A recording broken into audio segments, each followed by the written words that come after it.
because I have no musical accompaniment with that at all. I promised my friends I wouldn't drink tonight, but isn't that what alcoholism's all about?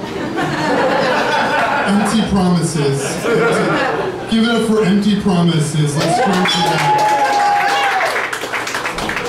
I make a lot of crazy promises when I'm drunk. I make complete, utter, crazy, psychotic promises. Like I promise I won't get mad at your dog when I bark at it for not understanding my dialect and barking. Or I promise at 2 o'clock in the morning I will no longer disassemble your barbecue and try to make a rocket ship. Because I now know propane is not jet fuel, so I'm not going to get very far. I'm not going to go the mile on that, but I did get to the ER after that. Nice trip to the ER on that. When my friend asked me, he goes, what would you do if you had a rocket ship? Where would you go? I would go to the moon. I was like, I would use it to commute to work. I mean, it would cut down my commute time by like 3 seconds. I'd get there, I get to sleep in. And he had like this face of disappointment on, like he was really disappointed. And I was like, that's the look your wife makes when you buy Star Wars toys. That disappointment, just let it simmer in. We have any divorce sayings in the room? Give it up for failed marriage, guys. Give it up for failed marriage. Celebrating your freedom, one child support check at a time, right? All right, exactly. Well, I pay a lot of that. But I'm a divorcee. And I realized that the hard part about divorce is telling the kids. So I was very proactive about it. I sat them down right away. I said, look, when I met your mom, she was cool. She was fun. I almost liked her. Then you guys came along and you really messed her up.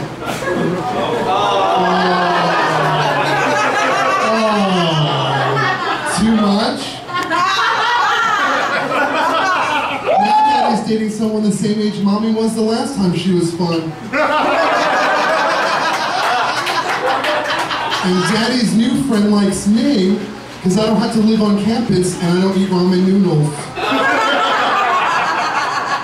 No, but I do have 3 kids. I have 3 amazing little cherubs of destruction, little angels of death, little monsters of mayhem that just ruin everything ever.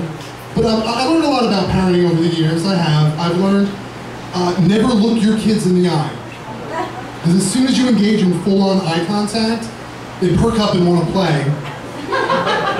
It's like, and then they'll want to go to the park or tell you some boring story about school.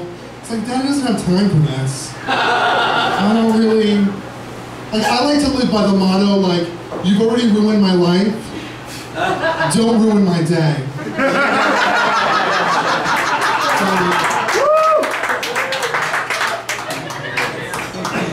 Like, kids ask the most annoying questions. They really do. They like, what is your favorite color? Or why is the sky blue? Like, the most annoying question is like, what's for dinner? I don't know what's for dinner. I'm Daddy. Like, why is your 4-year-old brother in the kitchen making a sandwich, but you're 11 and you don't know what's for dinner? Why don't you ask Matt? Why doesn't Matt figure it out? Like, he's obviously got the game plan for dinner. I don't know what's for dinner. But I wouldn't say, I'm not like a hands-on parent. I wouldn't say, like, I'm not on them like 24/7. I don't sit there and like comb through their hair. And I'm more like a voyeur parent. I parent from a distance. Like, I'll take them to Chuck E. Cheese and I'll wait in the parking lot. Basically because Daddy's banned from Chuck E. Cheese.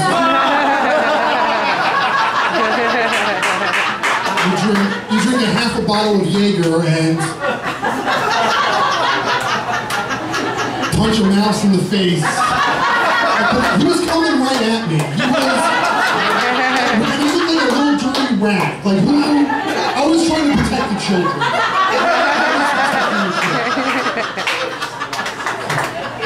But I would say I'm a good father. I have an 11-year-old. That means I've kept a human being alive for 11 years. Right? I don't need to boast, but I mean, I don't think Casey Anthony can say the same.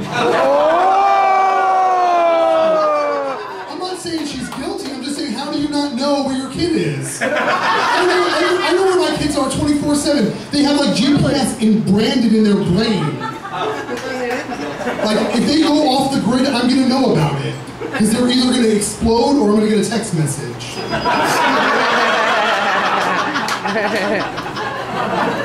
But I've been in this downward spiral of depression lately, called a relationship.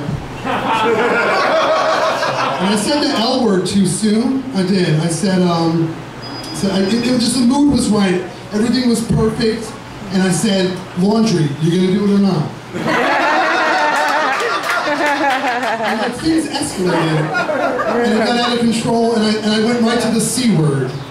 Your cooking is horrible. I was like, my 4-year-old can make a better sandwich than you. My name is Peter Depp, thank you.